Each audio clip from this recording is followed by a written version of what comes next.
estudantes do 9º ano! Nesse vídeo vamos falar sobre função quadrática. Vamos relembrar um pouquinho alguns conceitos? Vamos pensar. Você sabia que os seus conhecimentos de equação do 2º grau vão ser utilizados na função quadrática? Ambas são muito parecidas, né? Só que a equação ela está fixa, a função está variando, ok? Então, como é que é toda a função quadrática? Ela é sempre desse tipão aqui, ó.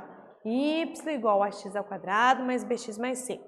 Então, lembrando que esse monte de letras não é tudo isso, tá? A, B e C são numerinhos, tá bom? Para facilitar a nossa vida.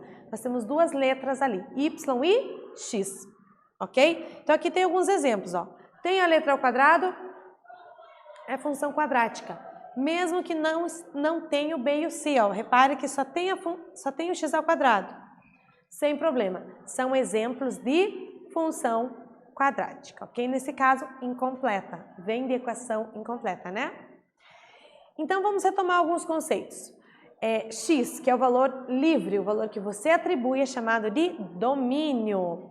Os valores que são resultados da nossa máquina, que é essa função, são chamados de imagem. São os valores para y, tá bom? Então, valores para x, domínio, livre. Valores para y, dependente, ok? Imagem.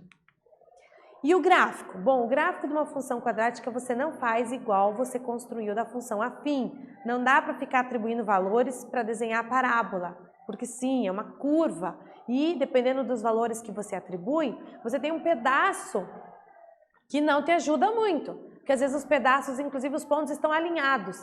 Mas não é uma reta, é uma parábola.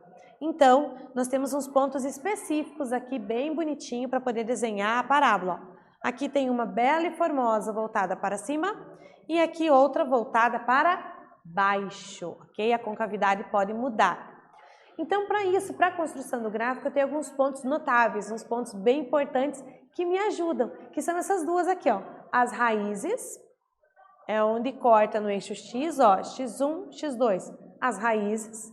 E o vértice é o ponto extremo, ou está aqui embaixo, ponto mínimo, se ela for voltada para cima, se ela for voltada para baixo, será ponto máximo, ok? Então, vamos acompanhar aqui a construção de um gráfico, ó. Primeiro eu encontro as raízes da função, eu pego a função igual a zero, tenho uma equação do 2º grau, então agora eu determino as raízes. Usando Bhaskara, né? Substituindo A menos 1, B menos 2 e C 3, nós encontramos as raízes. Repare que aqui Bhaskara, ele não calculou, a gente não calculou o delta separado, calculei o delta junto, então por isso que a conta parece um pouco mais gorda, tá bom? Na prática é a mesma coisa. Então, cuidando com os sinais negativos que eu tenho aqui, eu tenho 2 mais ou menos 4 sobre menos 2. Aí você divide, né? Em mais e em menos. Então, para mais, a resposta dá menos 3. Utilizando o menos, a resposta dá 1. Então, eu já tenho as duas raízes, menos 3 e 1, ok? Então, menos 3 e 1 é onde corta no eixo X. Como a parábola é simétrica, se eu pegar o ponto médio entre as raízes, eu vou ter o X do vértice, porque está bem no meio. O vértice sempre fica em cima do eixo de simetria, que é exatamente na metade das raízes. Quem que está no meio do 1 e do menos 3? O menos 1. Então, o menos 1 é o x do vértice. Para conseguir a outra coordenada, que é o y do vértice, a gente substitui o menos 1 ali. Menos 1 aqui, tá? Substitui na função o menos 1, fazendo a continha, me leva até o 4. Então, a imagem do menos 1 é o 4. Pronto, eu tenho o gráfico da função, ó. Corta nas raízes, menos 3 e 1, e o vértice está exatamente no menos 1 e no 4, tá aqui. Pronto, dados esses pontos, eu posso traçar a parábola. O A é negativo, ela fica com a concavidade voltada para baixo. Bem importante saber esse valor extremo. Falando em valor extremo, sempre que um exercício, uma situação perguntar máximo ou mínimo de alguma coisa, ele está falando do vértice. É a interpretação do vértice. Altura máxima que atingir uma bola, profundidade, qual é a despesa mínima, qual é o custo mínimo.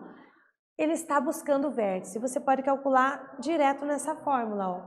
O x do vértice é menos b sobre 2a e o y do vértice vai ser menos delta sobre 4a. Claro que você precisa da função, né? Precisa da função para retirar a, b e c e determinar esse ponto extremo, que é a contextualização de um valor máximo ou mínimo que ele esteja pedindo, ok? Nesse vídeo nós falamos sobre função quadrática. Espero que você tenha gostado e até breve.